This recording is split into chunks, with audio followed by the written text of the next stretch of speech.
علم ہے کہ انسانی جسم کی طرح ہماری زمین کے بھی پھیپھڑے ہیں جو اس کو آکسیجن مہیا کرتے ہیں۔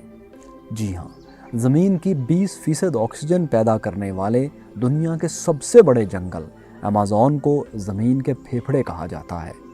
دوستو، ہم آپ کو جانوروں، حشرات الارض اور پرندوں کی لاکھوں اقسام کے مسکن ایمیزون کے بارے میں کچھ ایسے دلچسپ حقائق بتانے جا رہے ہیں جنہیں سن کر آپ حیران رہ جائیں گے۔ ایمیزون، جسے ایمیزونیا بھی کہا جاتا ہے، تقریباً 55 لاکھ مربع کلومیٹر پر پھیلا ہوا دنیا کا سب سے بڑا جنگل ہے۔ ماہرین جنگلی حیات اور آثار قدیمہ کے مطابق یہ جنگل تقریباً 5.5 کروڑ سال پرانا ہے۔ اس جنگل کا رقبہ پورے براعظم جنوبی امریکہ کا 20% رقبہ بنتا ہے، یعنی پاکستان جیسے 7 ملک اس جنگل میں سما سکتے ہیں۔ یہ جنگل 9 ممالک تک پھیلا ہوا ہے، جن میں برازیل، کولمبیا، پیرو، وینزویلا، ایکواڈور، بولیویا، گیانا اور فرینچ گیانا شامل ہیں۔ ایمیزون 60% برازیل، 13% پیرو، 10% کولمبیا جبکہ 17% بقیہ 6 ممالک کے رقبے پر پھیلا ہوا ہے۔ ایمیزون کے نام کے بارے میں یہ بات مشہور ہے کہ 1540 میں ایک ہسپانوی سیاح فرانسسکو نے دریا ایمیزون کو پار کرنے کی کوشش کی تو وہاں کے ایک قبیلے تیپیواس کے ساتھ اس کی لڑائی ہو گئی۔ فرانسسکو اوریلیانا نے وہاں عورتوں کو لڑائی کرتے دیکھا۔ یہ عورتیں شکل و شباہت میں قدیم یونانی جنگجو عورتوں کی طرح تھیں جنہیں ایمیزون کہا جاتا تھا۔ اس کے بعد سے اس جنگل کو ایمیزون کہا جانے لگا۔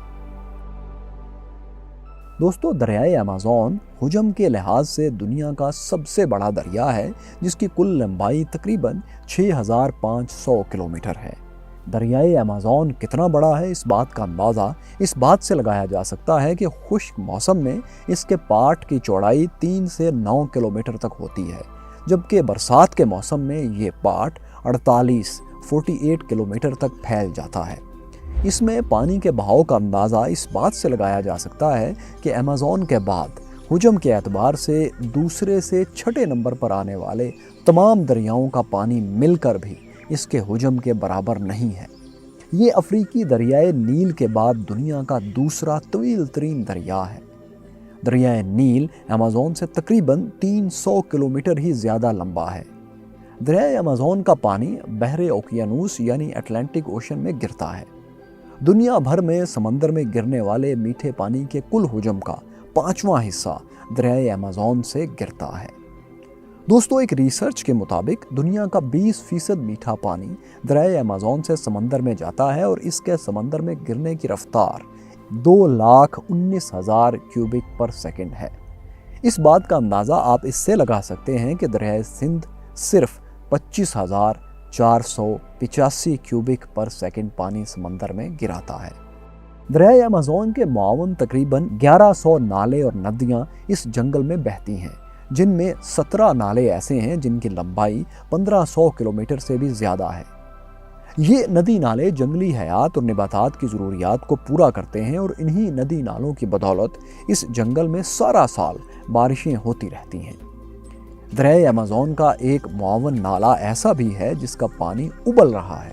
ماہرین کا کہنا ہے کہ اس دریا کے پانی کا درجہ حرارت 93 سینٹی گریڈ سے 110 سینٹی گریڈ کے لگ بھگ ہوتا ہے، یعنی اگر کوئی جانور اس میں گر جائے تو وہ زندہ نہیں رہ سکتا۔ دوستو، اس جنگل میں رہنے والے حشرات الارض اور جانوروں کی بات کی جائے تو کہا جاتا ہے کہ دنیا کے 30% جانور اس جنگل میں رہتے ہیں۔ ایمیزون جنگل میں تقریباً 2 دہائیوں میں جنگلی جانوروں، حشرات اور پرندوں کی 2000 سے زائد ایسی اقسام دریافت ہو چکی ہیں جو کہ دنیا بھر میں اور کہیں نہیں پائی جاتی۔ ان جانوروں میں بندر، چیتے، گوریلے وغیرہ کی مختلف اقسام شامل ہیں۔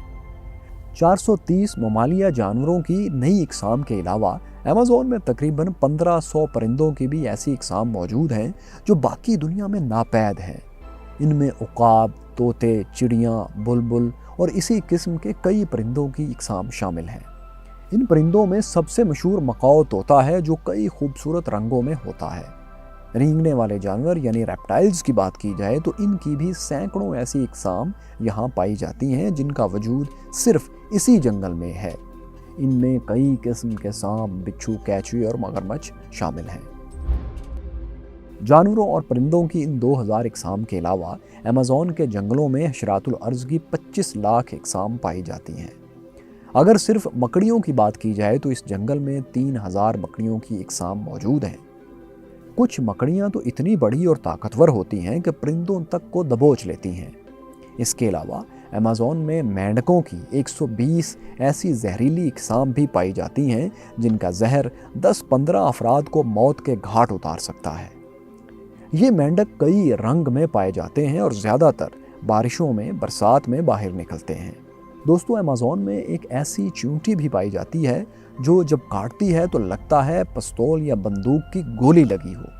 اس کا زہر اتنا شدید ہوتا ہے کہ کوئی بھی انسان شدید بخار میں مبتلا ہو کر چند منٹوں میں زندگی کی بازی ہار سکتا ہے۔ اسی لیے اس چیونٹی کو بلٹ آنٹ کا نام دیا گیا ہے۔ اس کے علاوہ ہالی ووڈ فلموں میں دکھائے جانے والے ایناکونڈاز بھی اسی جنگل میں پائے جاتے ہیں، جو اتنے زہریلے تو نہیں ہوتے لیکن کہا جاتا ہے کہ یہ پورے جانور کو زندہ نگل جاتے ہیں۔ ایمیزون کے انہی جنگلات میں چمگادڑوں کی ایک ایسی خونخوار قسم پائی جاتی ہے جو کہ سوئے ہوئے جانوروں کے جسم میں سوراخ کر دیتے ہیں اور اس جانور کو علم تک نہیں ہوتا۔ دوستو، ایمیزون میں پائے جانے والے خونخوار جانوروں میں سے سب سے خطرناک جانور جیگوار یعنی تیندوا سمجھا جاتا ہے۔ اس کا شمار دنیا کی 4 بڑی بلیوں میں ہوتا ہے۔ یہ وزن میں چیتے سے بھاری ہوتا ہے، اس کا سر بھی چیتے سے قدرے بڑا ہوتا ہے۔ اس کے علاوہ یہاں کے جانوروں میں آبی حیات کی بھی کئی ایسی اقسام اپنا وجود رکھتی ہیں جو باقی دنیا میں ہمیں نظر نہیں آتی۔ ایک ریسرچ کے مطابق ایمیزون کے ندی نالوں میں مچھلیوں کی 3000 اقسام پائی جاتی ہیں۔ یہ بات بھی دلچسپی سے خالی نہیں کہ دنیا کی واحد پنک ڈولفن بھی ایمیزون کے دریا ہی میں پائی جاتی ہے۔ ایمیزون میں پودوں کی 40,000 اور مختلف الانواع درختوں کی تقریباً 18,000 اقسام پائی جاتی ہیں۔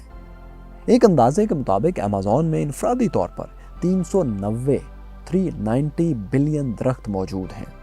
ان میں کچھ درخت تو اتنے بڑے اور گھنے ہیں کہ ان کے نیچے 24 گھنٹے مکمل اندھیرا رہتا ہے، اور اگر بارش ہو جائے تو بعض جگہوں پر بارش کے پانی کو زمین تک پہنچتے 10 سے 15 منٹ لگ جاتے ہیں۔ ان میں سے کچھ درخت 60 میٹر یا 200 فیٹ سے بھی زیادہ چوڑے ہیں۔ دوستو، ایمیزون کا یہ جنگل دنیا بھر کے جنگلات کا 20% بنتا ہے۔ ایک ریسرچ کے مطابق ساری دنیا میں ہر برس جو 200 بلین ٹن کاربن دوسرے جنگلات جذب کرتے ہیں، ان میں سے 70 بلین ٹن یعنی تقریباً 35% اکیلے ایمیزون کے جنگل جذب کرتے ہیں۔ اس بات سے آپ اندازہ لگا سکتے ہیں کہ ایمیزون کے جنگلات ہمارے لیے کتنی اہمیت کے حامل ہیں۔ دوستو، صرف جانور، نباتات اور حشرات الارض ہی نہیں بلکہ یہ جنگل تقریباً 2 سے 3 کروڑ انسانوں کا مسکن بھی ہے۔ جی ہاں دوستو، ایمیزون کے جنگل میں تقریباً 400 ایسے قبائل بھی موجود ہیں جن کا باہر کی دنیا سے رابطہ نہیں ہے، یعنی یہ جنگل ہی ان کے لیے کل کائنات ہے۔ وہ یہیں پیدا ہوتے ہیں، یہیں زندگی گزارتے ہیں اور یہیں اپنی آخری سانسیں گنتے ہیں۔ ان قبائل میں واری اور کولینا جیسے قبائل کے متعلق یہ بھی کہا جاتا ہے کہ وہ آدم خور قبائل تھے، لیکن اس بات کا کوئی ٹھوس ثبوت نہیں مل پایا۔ ان قبائل سے بیرونی دنیا کا رابطہ ناممکن سی بات نظر آتا ہے، تاہم کچھ قبائل کے بارے میں محققین نے کافی معلومات اکٹھی کی ہیں اور ان قبائل سے اب ماہرین رابطے بھی کر رہے ہیں۔ اس کے علاوہ ابھی حال ہی میں ایمیزون کے جنگلوں میں ایک ایسے قبیلے کا پتہ چلا ہے جس کے لوگ تہذیب سے اتنے نابلد ہیں کہ 2 سے زیادہ تک کی گنتی نہیں کر سکتے۔ ڈاکٹر گورڈن کے مطابق پیراہا قبیلے کے یہ لوگ گنتی کے علاوہ نہ تو تصویر بنا سکتے ہیں اور نہ ہی سیدھی لکیر کھینچ سکتے ہیں۔ اس قبیلے کی کل آبادی 200 ہے۔ دوستو، جیسا کہ پہلے ہم ذکر کر چکے ہیں، ایمیزون جنگل دنیا کی 20% آکسیجن پوری کرتا ہے۔ یوں اگر دیکھا جائے تو نہ صرف ایمیزون بلکہ دنیا کے باقی تمام جنگلات اور ان میں موجود درخت بھی انسان کے لیے نہایت ضروری ہیں۔ یہ جنگلات کاربن کے اخراج کو ذخیرہ کر کے گلوبل وارمنگ میں کمی بھی لانے کا باعث بنتے ہیں۔ اس لیے نہایت افسوس کے ساتھ کہنا پڑتا ہے کہ باقی دنیا کے جنگلات کی طرح ایمیزون بھی انسان کے لالچ اور ہوس سے نہیں بچ پایا۔ ایک ریسرچ کے مطابق 1950 سے لے کر اب تک ایمیزون کے جنگلات کا تقریباً 20% صفایا کیا جا چکا ہے۔ ایک اور ریسرچ کے مطابق گزشتہ ایک سال میں برساتی جنگلات کا کل 10,881 مربع کلومیٹر تباہ ہو چکا ہے۔ صرف انسان ہی نہیں، اس جنگل کو قدرتی حادثات نے بھی کافی نقصان پہنچایا ہے۔ 2019 میں یہاں لگنے والی آگ کے باعث لاکھوں جانوروں کی ہلاکتیں ہوئیں اور ایمیزون کا 7,600 مربع کلومیٹر اسی آگ میں جھلس گیا۔ ماہرین کے مطابق ماضی قریب میں برازیل کی حکومت نے ایمیزون کے جنگلات کے علاقوں میں ایگریکلچر اور مائننگ کی حوصلہ افزائی کی ہے، جس کے نتیجے میں جنگلات کی کٹائی میں اضافہ ہوا ہے۔ نہ صرف برازیل بلکہ اب پیرو اور بولیویا بھی برازیل کے نقش قدم پر چل رہے ہیں۔ جنگلات نہ صرف جنگلی حیات کے لیے ضروری ہیں بلکہ یہ انسان کے لیے بھی بہت اہمیت کے حامل ہیں۔ اس لیے دوستو، درختوں کی حفاظت کیجیے کیونکہ یہ نسل انسانی کی حفاظت ہے۔ امید ہے آپ کو ہماری یہ ویڈیو پسند آئی ہوگی۔ اپنی قیمتی آراء ہمیں کامنٹس میں ضرور لکھیے۔ بہت شکریہ۔